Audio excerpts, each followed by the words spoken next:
Donald Trump says he wants to build 1 million new homes. That's the headline. That's the promise. But here's the only question that really matters. Will it lower your monthly payment? Because if it doesn't lower your payment, it doesn't fix housing. And that's really the line of the day, right? Because some of you are excited, some of you are skeptical, and some of you are saying, hey, you know what? There are already millions of empty homes. Other people are saying, we don't need more homes, we need lower prices. And a lot of you are also saying something much simpler. I don't care who builds them, I still can't afford one. And that brings us to the center of all this, right? Because housing is not about unit count. Housing is about monthly math. So if we slow this down for a moment, if Trump does build these 1 million homes, but they all cost $550,000 each, well, what really changed? Because if the mortgage payment is still $3,500 a month, nothing's changed, right? That's like a grocery store adding 10 more aisles of food, but every item is still priced beyond your budget. The shelves look full, okay, but your wallet still says no. Supply only helps if it lands at the price point buyers can actually qualify for. And qualification is based in large part on the monthly payment, always the payment, right? Because right now, affordability is stretched, not collapsed, it's stretched. And the average household income can barely support the average home price at current rates. Barely. So what does that mean? That means debt to income ratios are tight, savings are thinner, emergency buffers are smaller. And that's not comfort, that's anxiety, that's stress, it's tension. Now, let's talk about what million or building 1 million homes actually means. Because construction costs are elevated right now. So are land costs. Land costs are elevated. Permitting costs are elevated. Labor is tight. Financing costs are elevated. If you input those, if those inputs stay high, new homes will not be cheap. It's like building more cars when steel, labor, and interest rates are all expensive. You don't suddenly get 12,000 cars. You get more $45,000 cars. Volume does not override cost structure. And some of you pointed out there are 15 million vacant homes in America right now. And even if that number fluctuates, the point still stands. Vacant does not equal affordable. An empty $900,000 house is not housing relief for a $75,000 a year household. That's like a luxury gym having open memberships. Availability does not equal access. Access is determined by price, and price determines the payment. So let's address the political layer that lies here, right? Because Trump has openly signaled that he does not want home prices collapsing. Why? Well, because millions of homeowners vote, and falling home prices hurt homeowners. That's not ideology, that's just math. And if you own a home at $500,000 and it falls to $400,000, you feel poorer. So we're in this tension right now. Buyers need lower prices, but owners want stable or higher prices. Politicians respond to voters, and that creates a narrow path. And building 1 million homes inside that narrow path means something important. The homes must increase supply without collapsing values, and that's difficult. Now, some of you guys have said something powerful in the comment sections of past videos. It doesn't look like a crash. It looks like stabilizing around an affordability. And that's sharp.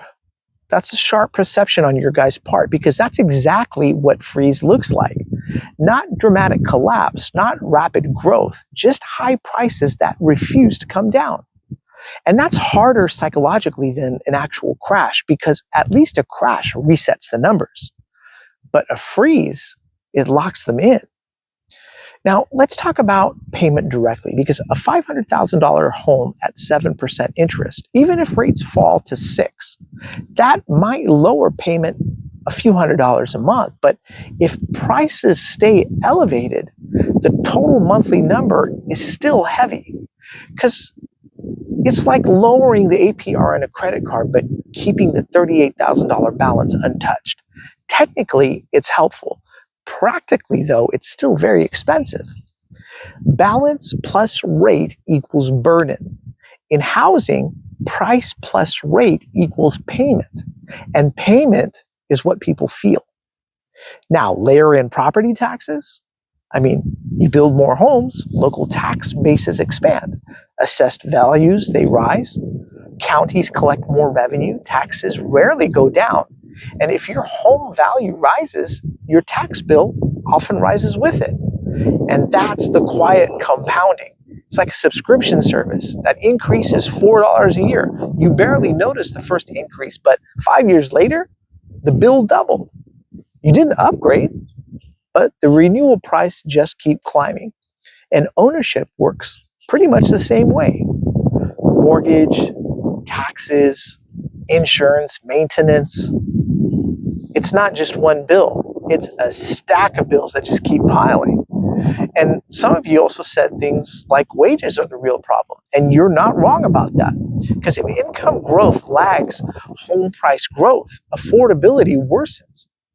From 2020 onward, in many markets, home prices rose tens of thousands per year. But wages did not rise at the same pace. That gap is what people feel. It's like a treadmill slowly increasing speed. It's like a treadmill slowly increasing speed while your legs stay the same strength. You don't fall immediately, but you feel the strain. And others said things like this, right? Like just drop rates. But be careful with that, because if rates drop sharply while supply is still constrained, prices can rise again. And we saw that dynamic before. Cheap money increases buying power, but if inventory is limited, prices respond upward. So that's like offering everyone a bigger credit limit without increasing the number of houses for sale. Demand surges, prices follow. Lower rates alone are not a guarantee of affordability. They can inflate it further, actually.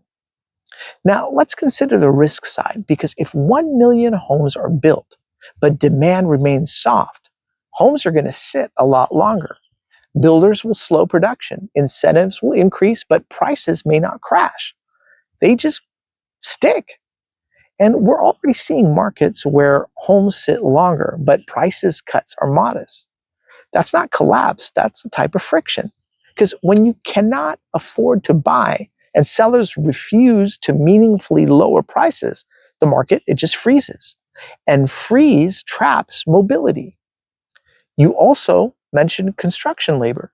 If labor supply tightens, building costs rise. Higher input costs do not produce lower priced output. And that's just the basic math. Because if it costs $350,000 to build, developers cannot sell for $275,000 without loss. And developers build for profit, not for charity. And that's not criticism, but it is business.